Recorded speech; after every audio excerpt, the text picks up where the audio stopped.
Hello, and welcome to Red Rock Relationships, a podcast about communication. Let's unpack the relationships that we encounter in our daily lives and learn about what makes them tick. And now your host for Red Rock Relationships, Dr. James B. Stein. Alrighty, well, welcome back to another arousing edition of Red Rock Relationships. I am your host, and today we are going to, we're not going to necessarily continue our discussion on conflict, but we are going to branch out from it, and much in the way that we had sort of a two-parter on affection, we're going to do a two-parter on the things that go wrong in our relationships. And here to join me is a very skilled communication scholar who specializes in our topic of the day, specifically related to things like blended families, step families, divorce, and all those nasty little bits. I'm joined by Dr. Bailey Oliver. Bailey, thanks so much for joining us. Yeah, thanks for having me. Happy to do it. So obviously we're going to get into, the nitty gritties of these relational problems that we encounter. But before we do, I'm hoping you can give a short biography to our listeners as we do every week. Would you mind doing that? Not at all. I'm Dr. Bailey Oliver. I have my bachelor's and master's in communication from the University of Alabama. And then I pursued and received my PhD in human communication from Arizona State University, which is where I know your lovely host. And I mostly have focused on interpersonal and family communication, more specifically on conflict within those types of relationships. I'm currently an assistant professor at UA Little Rock, so the University of Arkansas at Little Rock, in the Applied Comm department. Just like he already mentioned, I study a lot of research around restructured families, which is pretty much a fancy term for post-divorced step families, blended families who have experienced some kind of restructure from their original form. I've been studying that for about 9 years or so, but I have been a part of a step family for much longer, since I was about 10 years or so. And I think it's really important that I note that I am a conflict transformation researcher. And what that means is that I pretty much study the dark side to get to the light. So some of the things we're talking about today, are perceived to be extremely negative, things like divorce and having to remarry someone that, is the second time around.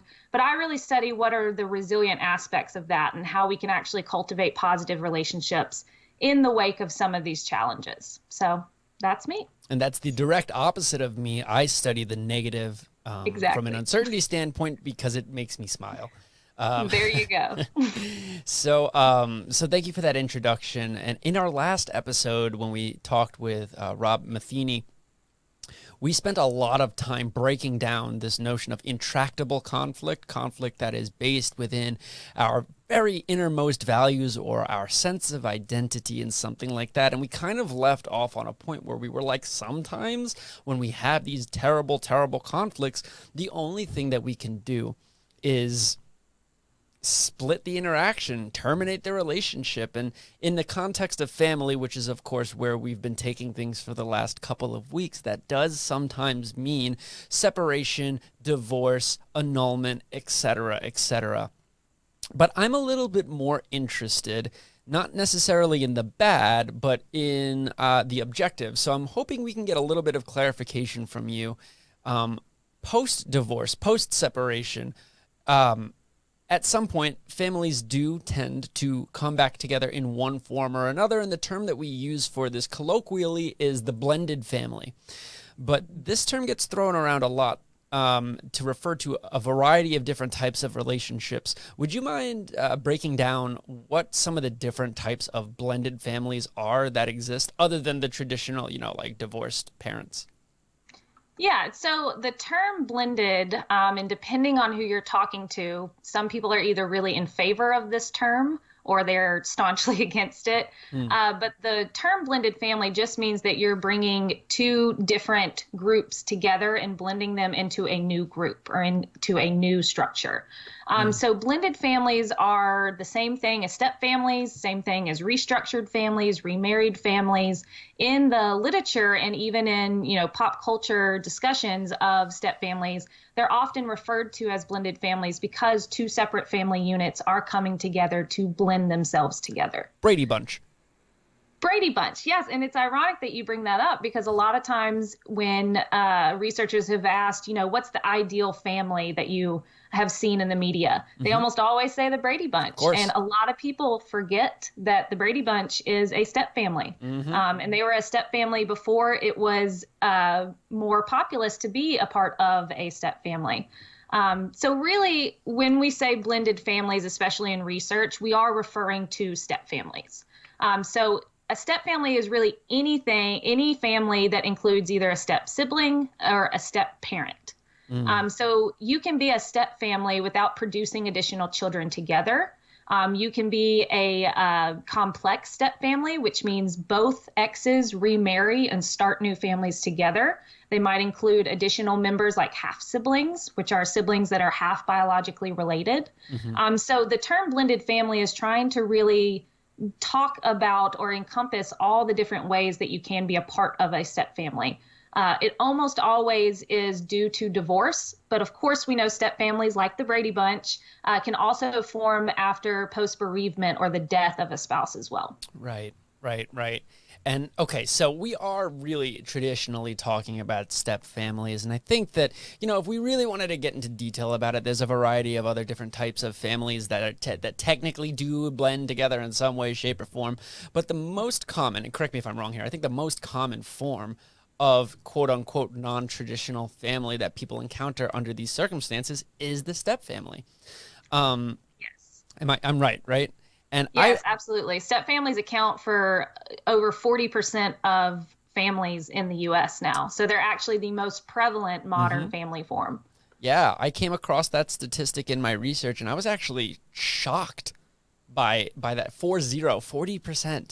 But one good thing that does is it normalizes the experience of being in a step family.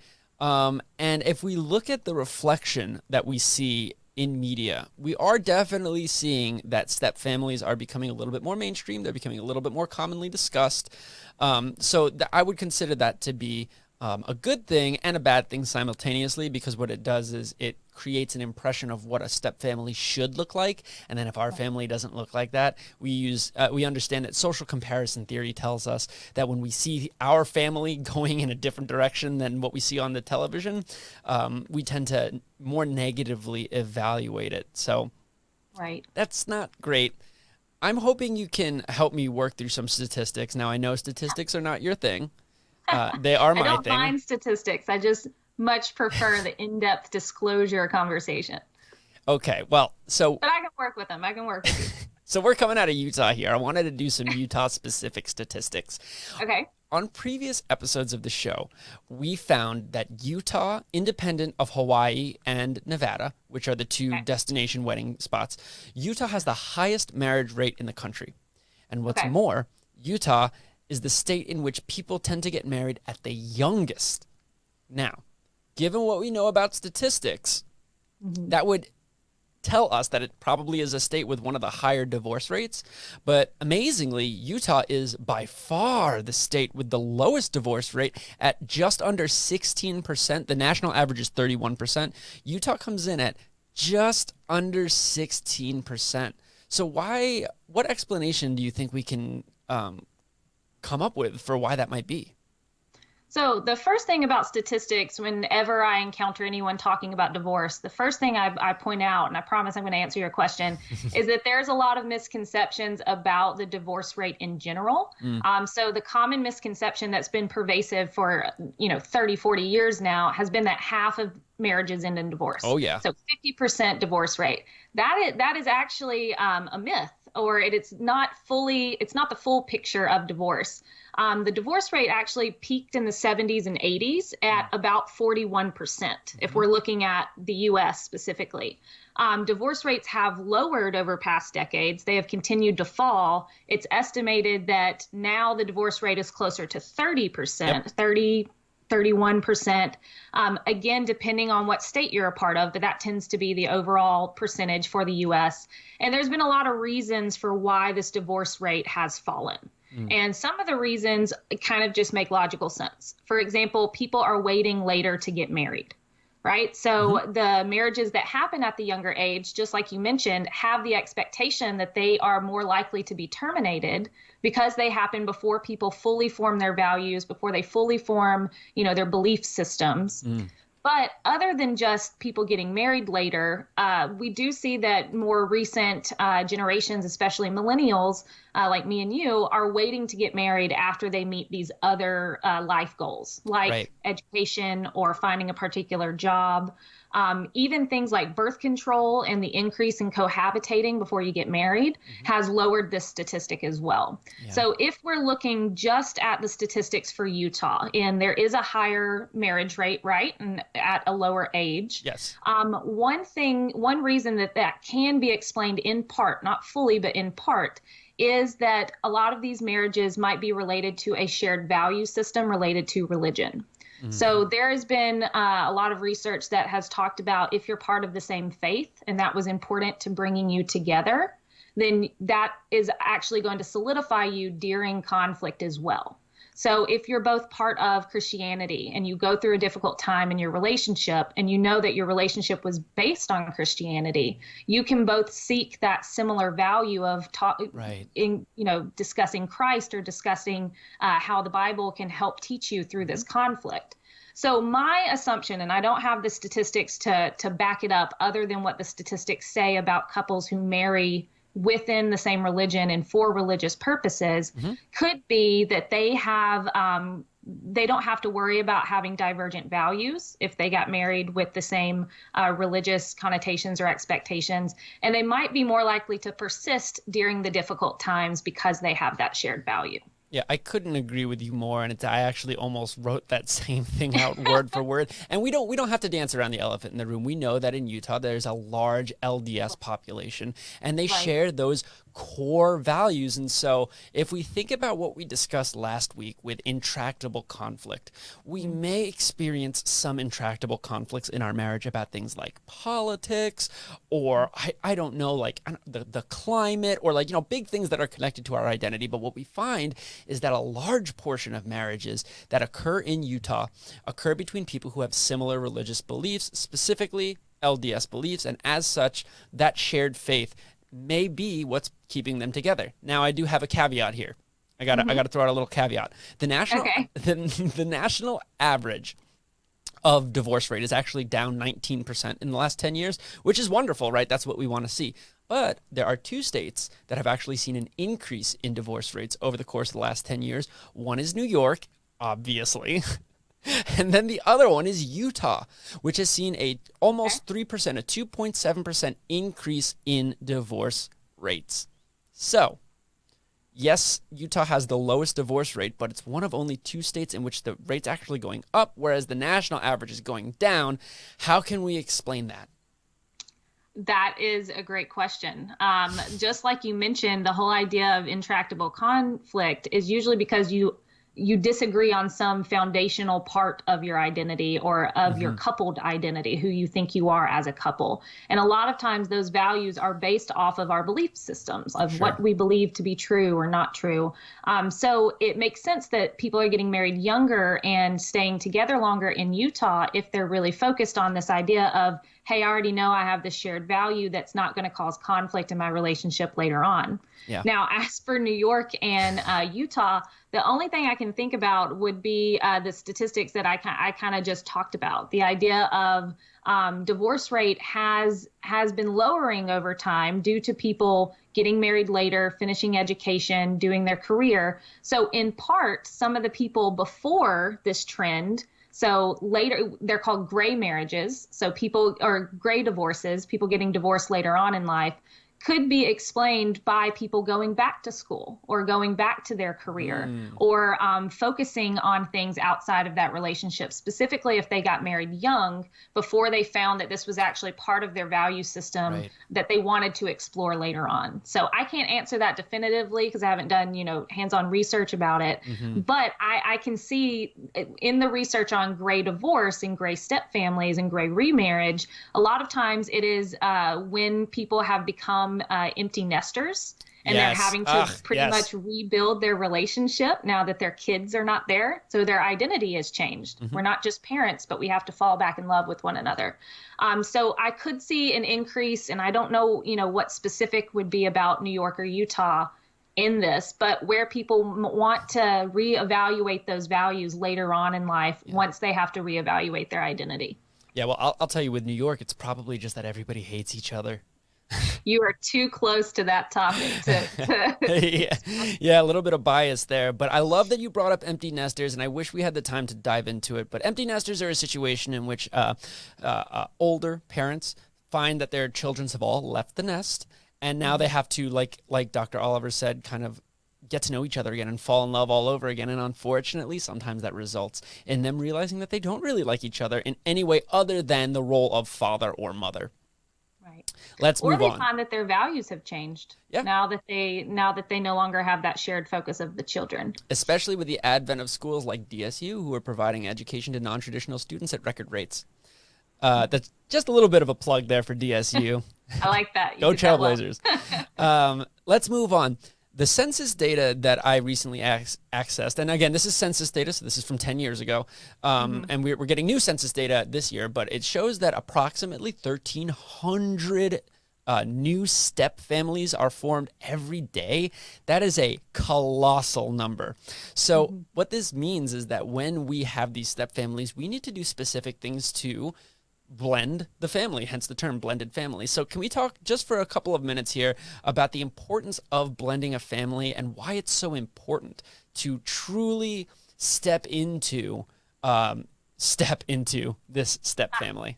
You did that on purpose. Sure did.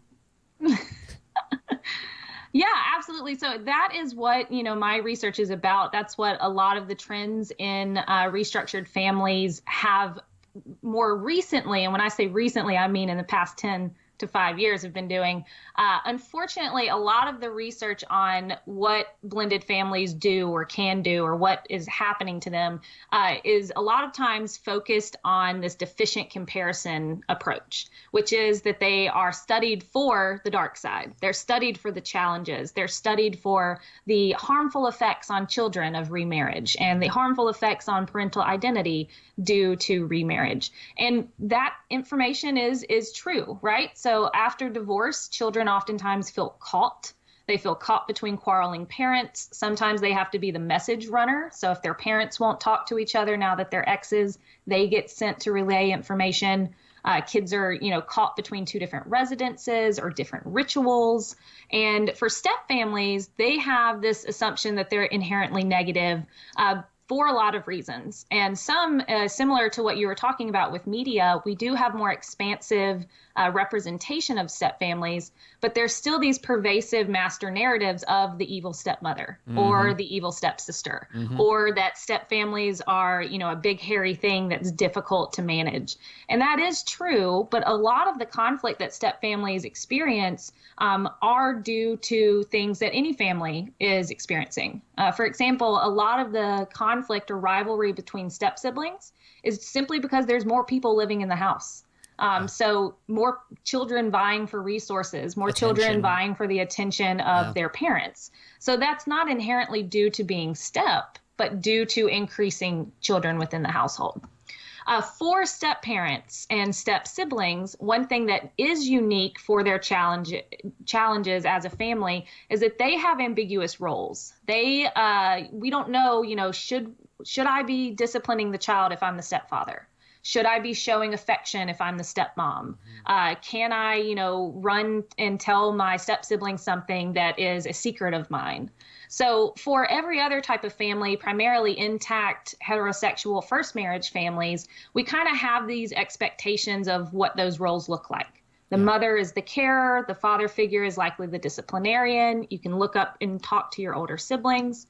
Step families or blended families are discourse dependent, which means that they basically have to create these roles on the fly. They have to communicate these roles into existence.